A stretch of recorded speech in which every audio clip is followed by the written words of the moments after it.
October 20th, 1944, 06:55 hours. Goods Yard Siding, East Riding of Yorkshire.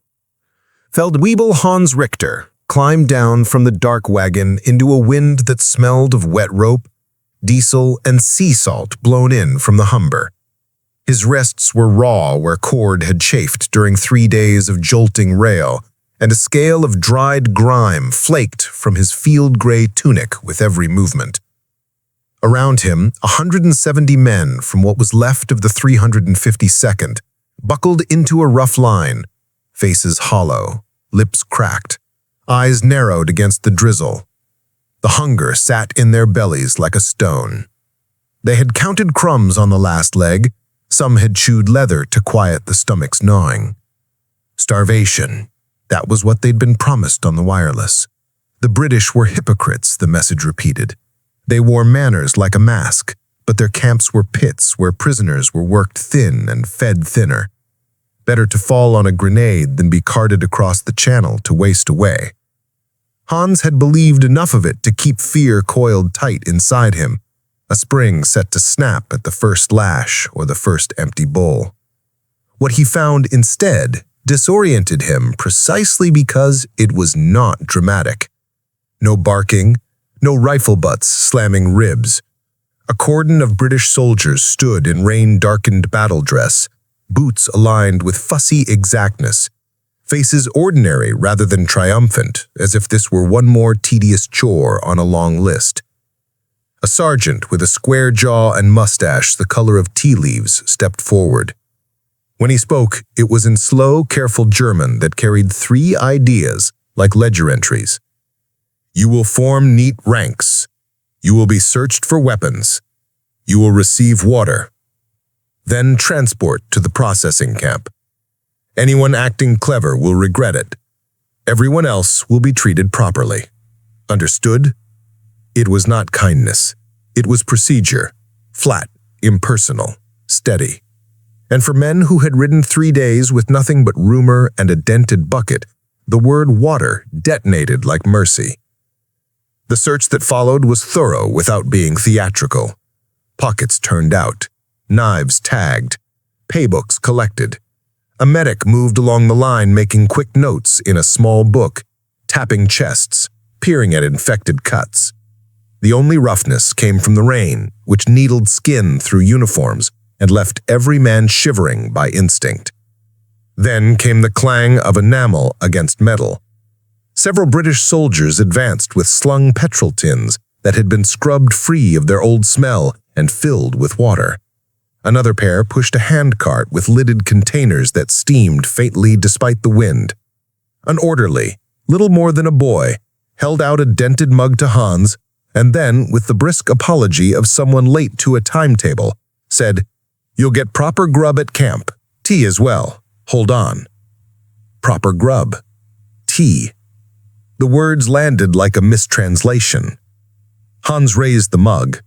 Cold water touched his tongue, clean, untainted, and he almost dropped the tin from the shock of it. He had been preparing his mouth for metal taste, for the algae bitterness of a neglected cistern. Instead, nothing but the neutral relief of rain refined into something safe. The line stirred. Men exhaled without meaning to. Someone started to sob, quietly, as if ashamed for his body's betrayal. On the cart, the lids lifted. A smell rolled out. Fat, onion, something vaguely meaty, stretched thin but real. It wasn't served here. Rules were rules. But the British let the smell drift over the prisoners like a rumor, upgraded to possibility. On the second wagon, a corporal checked names against a manifest and spoke to the sergeant under his breath. The sergeant glanced at the prisoners, at cheekbones too sharp, at tongues flicking across cracked lips, and gave the smallest nod a man can give while still calling it nothing. "Move them. Let's not stand about. Kitchens are ready." Hans felt the coil in his stomach tighten and loosen at once. He did not think mercy. He thought schedule. He did not trust it. Still, as the guards guided them toward the lorries with clipped directions and no insults, The first hairline fracture appeared in the story he had been fed. If the British meant to starve them, why did the wind smell of stew? The engines coughed to life. Gray light lifted over low warehouses and waterlogged fields beyond. As the convoy rolled toward the camp, hunger went with them, sharp as a knife, and so did a new, unnerving companion: doubt. What would meet that hunger on the other side of the wire would decide whether the coil snapped or unwound. The convoy reached Camp 182 near Beverly just before noon. The countryside unfolded flat and damp, fields sliced by hedgerows and framed with the pale skeletons of trees already stripped by October wind. The camp itself looked nothing like the horror sketches circulated in German leaflets. Not a dungeon, not a mine, not the gray pit of slavery they had envisioned. Instead, a grid of low wooden huts stood behind double fences of barbed wire. Watchtowers rose above them, but their sentries leaned casually, rain capes drawn tight, eyes bored rather than predatory. Even the mud seemed disciplined, rutted into predictable lanes by boots and lorries. Hans and the others were led through the outer gate. Each step closer to the unknown tasted like rust. The air was heavy with smoke from the kitchen block, an unmistakable, ordinary smoke, the kind that comes from food being cooked, not garbage being burned. His stomach twisted on instinct. Inside the processing shed, everything ran with a bureaucratic rhythm that was almost comforting. Papers checked, numbers assigned, dog tags noted and returned. A corporal asked names and birthplaces in clipped German, mispronouncing vowels but trying. Then a medical orderly pointed to a bench, prodded ribs, checked eyes, scribbled something, moved on. No shouts, no blows. The efficiency itself felt unreal. When the last form was stamped, the prisoners were herded toward the mess hall, a long, low building that steamed in the drizzle. The smell struck them like a physical blow. Broth, potatoes, onions, and something richer beneath. Beef fat, or maybe lamb. Actual meat, not ersatz. The line slowed as every man tried to inhale more deeply to confirm it wasn't illusion. A British corporal in a stained apron ladled food into metal bowls. He worked quickly, wordlessly, the kind of motion that said he'd been doing this for months and would rather be somewhere else. When Hans reached the front, the corporal filled his bowl, added 2 slices of bread thick enough to matter, and then, almost as an afterthought, set down a white enamel mug. Steam curled from it. "Tea," he said simply. Hans stared. He'd expected the ritual humiliation, stale crust, thin water, perhaps a sneer.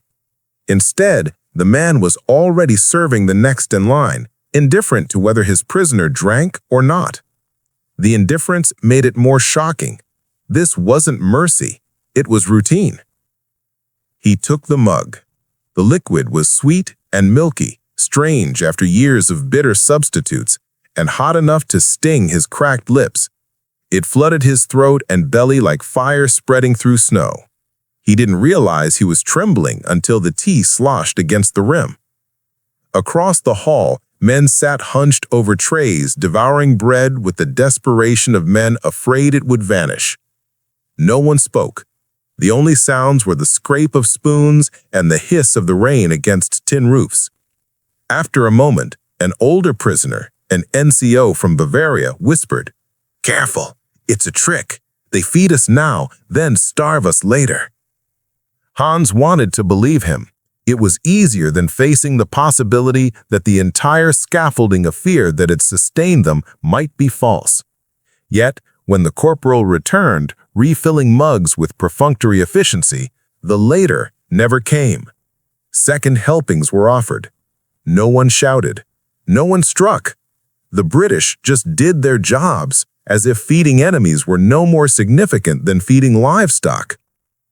That night, inside the barrack, Hans lay awake listening to the wind push rain across the wire.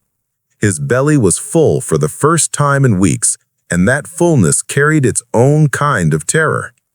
Hunger was simple. It explained everything. But satiety forced questions. If this was starvation, it was the most organized one imaginable. If this was cruelty, it wore the mask of decency too perfectly. And somewhere, deep beneath the exhaustion and the fear, the first tiny ember of gratitude, dangerous, disloyal, began to glow. Morning came with fog dense enough to erase the fences until they loomed like ghosts only a few meters away. The camp woke to whistles, not blows. Sharp, punctual, almost polite. Guards moved through the compound in twos, issuing orders with the calm precision of men used to routine rather than cruelty. Line up for roll call.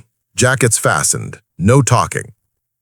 It sounded like a factory's morning shift, not the start of another day in captivity. Hans fell into formation automatically, boots crunching frost.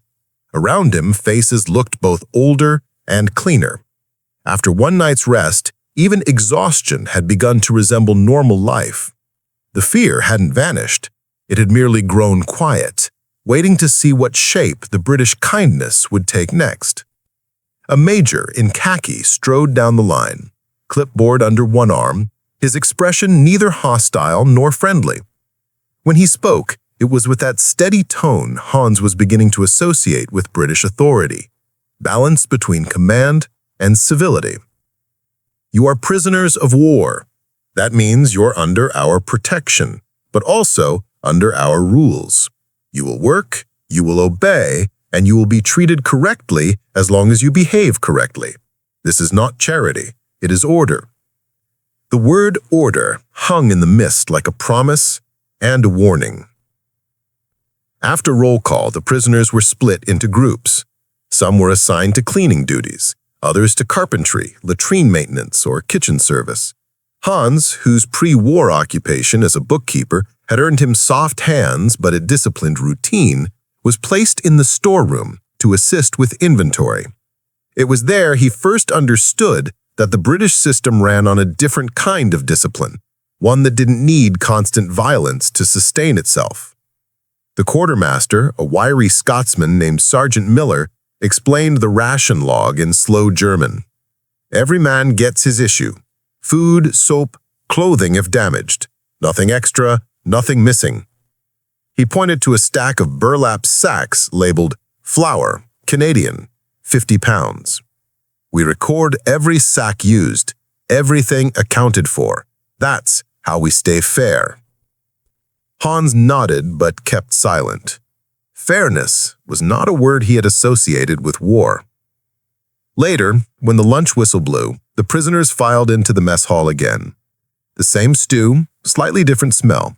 Thicker today, with cabbage, bread slices, still warm, and tea. Always tea. The ritual was becoming as reliable as sunrise. Some prisoners still ate mechanically, eyes wary, convinced the abundance couldn't last. Others, the younger ones, began to talk, cautiously, voices rising like small fires. Across the hall, Hans noticed something remarkable.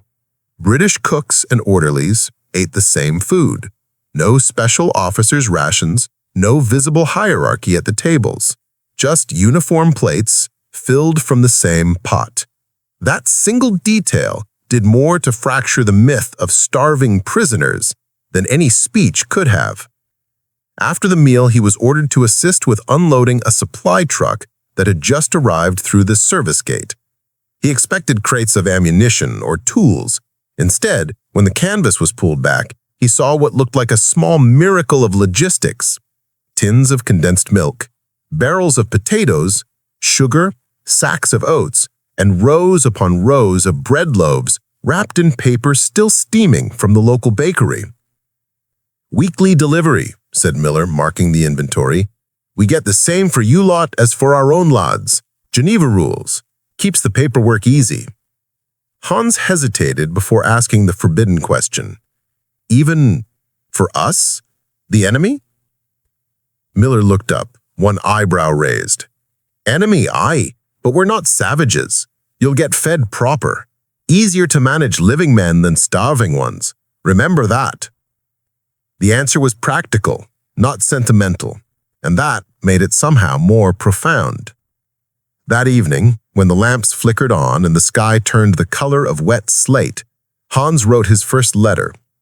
Censored or not, he wanted his wife to know something the Reich had never taught him. The British feed us, properly, every day. He paused, unsure whether to add the rest, the thought that frightened him more than hunger ever had. That maybe, just maybe, decency wasn't weakness, after all. By early November 1944, the hunger that had once dominated every waking thought had been replaced by something stranger, predictability. The camp operated like a clock wound by invisible hands. Morning roll call, breakfast, work assignments, lunch, tea break, supper, lights out. Every movement timed to the minute, every task recorded. Hans had expected captivity to erase his identity. Instead, it had given him back a version of it, not as a soldier, but as a worker inside a machine of calm efficiency. The British ran their camps the way they ran their railways, slow, precise, unstoppable. His work detail now involved loading produce from nearby farms, potatoes, carrots, barley, onto lorries bound for civilian distribution. Britain was short of manpower, and every able hand, even a prisoner's, helped keep the country fed. The irony wasn't lost on him. The enemy he had tried to starve through blockade and bombardment was now using him to prevent starvation at home. The work was heavy but organized. No shouting, no whip. The guards kept watch from a respectful distance, rifles slung rather than aimed. It was during one of these long farm shifts that Hans experienced the moment which, more than any speech or statistic, would change his understanding of what it meant to be civilized.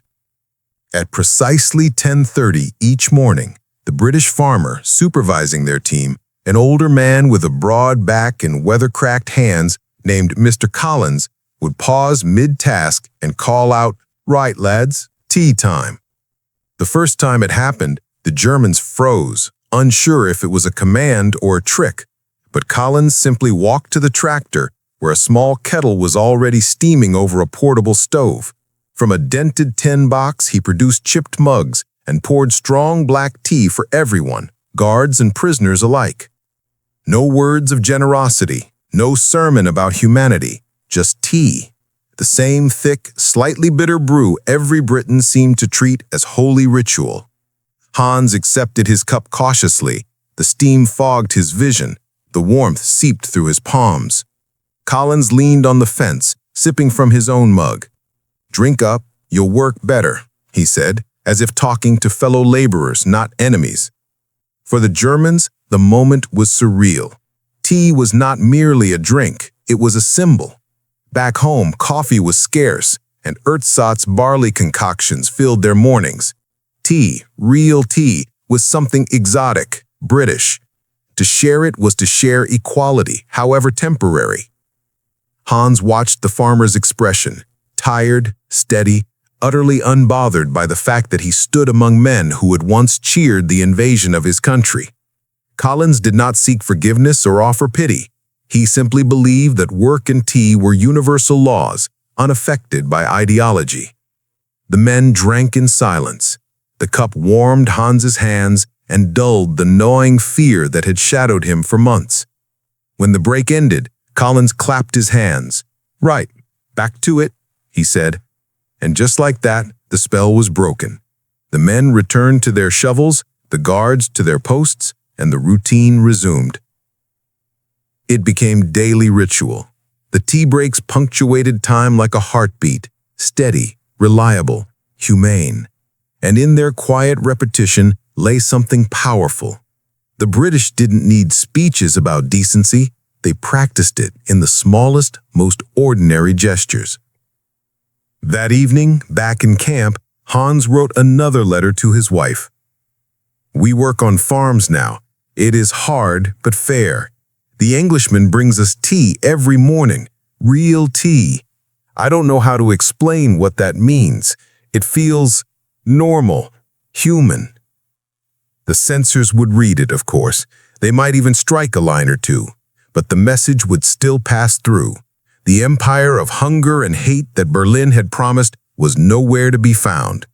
The British were feeding their prisoners, not as charity, not as weakness, but because in their world, civilization meant following rules, even when no one else did.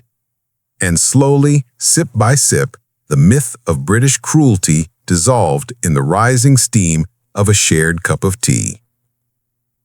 By December 1944, the idea of starvation had become almost laughable within Camp 182, though no one dared say it aloud. Each day began with the same clang of the mess bell, and each day the men found their trays filled with food that exceeded every expectation. Porridge thick enough to stand a spoon in, bread that smelled of yeast instead of sawdust, margarine in real portions, and always the omnipresent tea. Hans had stopped counting calories, but he couldn't help noticing how his belt no longer cut into his stomach. The bones of his comrades' faces began to fade beneath returning flesh. Some men even joked, quietly, carefully, that they were being fattened like Christmas geese. But beneath the humor lay disbelief. It wasn't that they were being fed well, it was that they were being fed at all. When new prisoners arrived from transport ships in January, gaunt and trembling from days at sea, the veterans of Camp 182 watched with an odd pride as the newcomers reacted to their first meal. The same disbelief Hans had once felt now played across other faces. Shock at the abundance, suspicion of the motive, and finally, hunger's surrender to appetite. The British cooks didn't seem to notice the miracle they were performing daily. To them, feeding 2,000 prisoners was logistics, a schedule to be met, a ledger to be balanced. They followed recipes scaled by the War Office, 2,900 calories per man per day. It was more than many civilians received under rationing.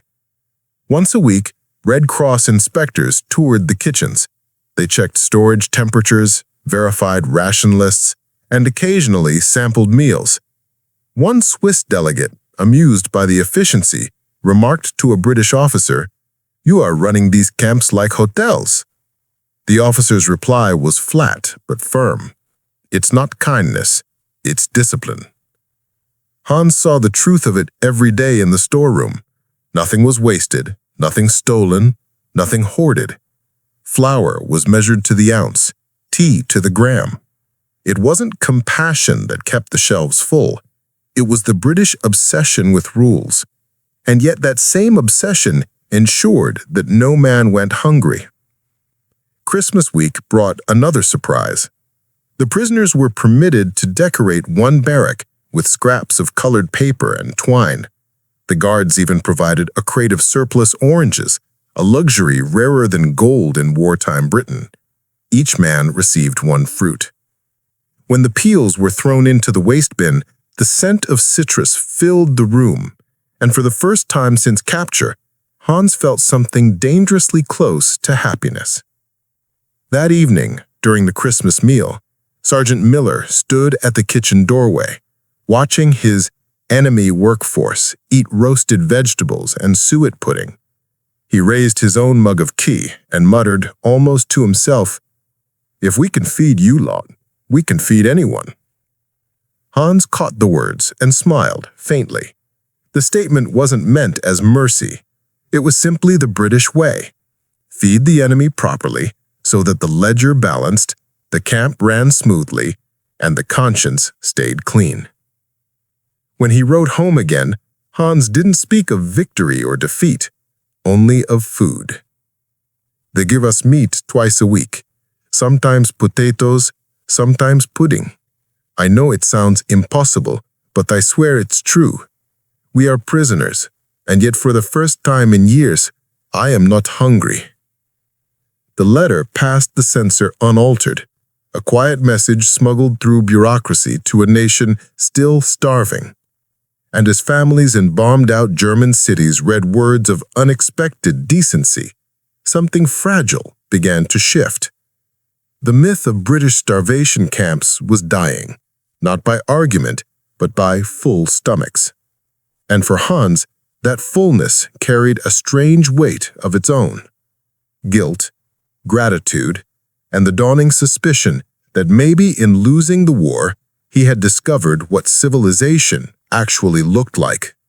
Winter deepened.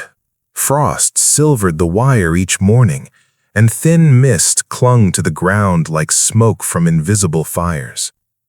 Yet inside Camp 182, the rhythm of order continued, steady, unbroken, almost comforting. From men who had expected degradation, the monotony itself felt like grace. Illness spread easily in the cold. A dozen prisoners, Hans among them, developed coughs that thickened into fever. The memory of Wehrmacht field hospitals haunted him. Dirty bandages, morphine shortages, and orderlies who shouted more than they helped. So when he was led into the camp infirmary, he braced for neglect. Instead, the small wooden building smelled of carbolic soap and boiled linen. A British medical officer with rimless glasses examined him with detached professionalism. "Pneumonia," he said, scribbling notes. "You'll stay here a week. Rest and proper meals will see you right." Proper meals in the sick ward. It sounded like a joke. Yet each morning brought porridge with milk, each evening soup thickened with vegetables and bits of beef. A nurse named Sister Howard, her accent soft Midlands, moved briskly between beds, checking pulses and thermometers with the same attentiveness she'd show British soldiers. Her brother, Hans later learned, had been killed in North Africa. One night, as she adjusted his blanket, Hans mumbled, "Your brother, he fought us." She paused only long enough to meet his eyes. "Aye, and he'd expect me to do my duty, not vengeance." Then she moved on. The words landed heavier than any lecture. Duty, not vengeance. That was Britain in a sentence. The system didn't forgive because forgiveness was sentimental. It behaved decently because rules required it. And those rules, paradoxically, made the British seem freer than any ideology Hans had ever served. When he recovered, he was transferred to lighter work, mending crates, assisting the camp clerk with records. The job gave him access to Red Cross reports, War Office memoranda, ration tables. He realized with astonishment that the mortality rate across British POW camps was lower than that of British civilians during rationing years. The facts dismantled whatever fragments of Nazi propaganda remained in his mind. The evening discussions among the prisoners began to change tone. The younger men, who once bragged of loyalty to Hitler, now argued quietly about what had gone wrong. "If they treat us like this, how did we convince ourselves they were monsters?" one said. Hans rarely spoke, but he listened. He knew the answer. Fear, pride, lies repeated too long. In captivity, stripped of slogans and hunger, truth seeped through small cracks. A full plate here, a nurse's steady hand there, until it filled the whole room. In February, the camp chaplain arranged a Sunday service open to both British guards and German prisoners. They sang "Abide with Me" in English and "Stille Nacht" in German. The words blended strangely, the harmonies uncertain yet sincere. When the final note faded, nobody applauded. They simply stood together in silence, united by exhaustion and something wordless that hovered between remorse and respect. That night, Hans couldn't sleep. He stared at the ceiling boards and thought of everything he'd been taught about strength, that it meant domination, conquest, fear. Here, among barbed wire and enemy uniforms, He'd seen a different kind. The strength to remain decent when decency cost nothing and meant everything. By spring, he had stopped thinking of himself as starving. The war outside still raged, but inside the fence, the hunger that had defined him, physical, ideological, moral, was ending. What replaced it was quieter, heavier, and infinitely more dangerous to tyranny: awareness. For the first time, Hans understood that the British weren't winning the war because they were harder. They were winning because they refused to stop being human. Spring, 1946. The war was over. What had begun in terror and smoke was ending in damp English sunlight, over fields green enough to hurt the eyes. Camp 182 no longer smelled of coal and disinfectant, but of tilled earth and early flowers. The barbed wires still glinted, yet everyone knew it had become a formality. The men within were no longer prisoners of war, just men waiting for ships, papers, and decisions. Hans had grown heavier, stronger, older. His uniform hung looser now only because he'd traded starvation for steady labor. He worked on the farm still, under the same farmer, Mr. Collins, the man of few words and infinite cups of tea. Together, they repaired fences, sowed barley, and built new storage sheds for the coming harvest. One day, when word arrived that repatriations would begin soon, Collins handed Hans a small sack. Inside were 2 loaves of warm bread, wrapped in newspaper. "Made them this morning," he said, almost gruffly. "Can't send you home on an empty stomach." Hans looked at him, unsure what to say. "You don't have to." "I know," Collins said, already turning away. "But we do what's right, not what's deserved." That phrase settled deep in Hans' chest, the final unspoken lesson of his captivity. The departure ceremony was quiet. No flags, no speeches. Just rows of men in worn uniforms, clutching Red Cross parcels, waiting for trains that would take them to ships bound for Germany. The same railway siding where he had once arrived, half dead with fear and hunger, now smelled faintly of tea and diesel. Sergeant Miller came down the line, checking names with his ever-present clipboard. When he reached Hans, he paused and extended a small folded paper. "Work reference. You've been solid. If Germany doesn't suit you, there's work here. Farms always need hands." Hans hesitated, then took the paper and shook his hand. "Thank you, Sergeant." Miller grinned faintly. "Don't thank me. Thank the regulations." The train lurched forward. Hans leaned out the window for one last look at the camp, the wooden huts, the sentry towers, the smoking kitchen chimney. None of it looked cruel now. It looked orderly, almost gentle, a place where his illusions had died and something better had taken root. Months later, in the ruins of Hamburg, he stood in a crowd waiting for food distribution. British soldiers were there too, overseeing relief supplies. When his turn came, he was handed a loaf of bread stamped with the same government mark he'd seen 100 times in the camp stores. The smell brought the past rushing back.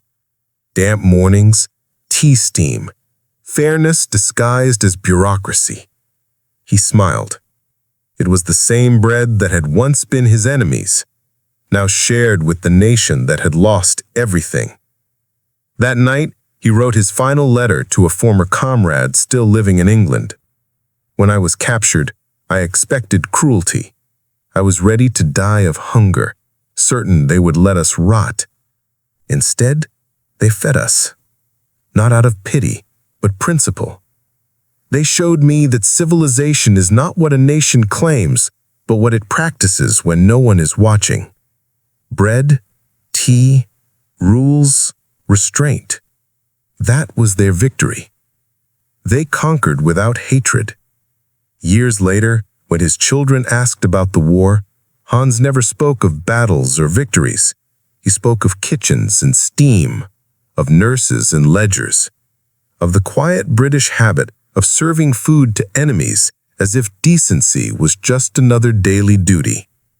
The British defeated us, he would say softly, not by starving us, but by feeding us. And that, he'd add, was the hardest lesson to swallow. Because in the end, it wasn't punishment that broke the German soldier. It was kindness, measured in cups of tea and loaves of bread. That was how civilization survived the war. And that was how Hans learned what victory truly meant.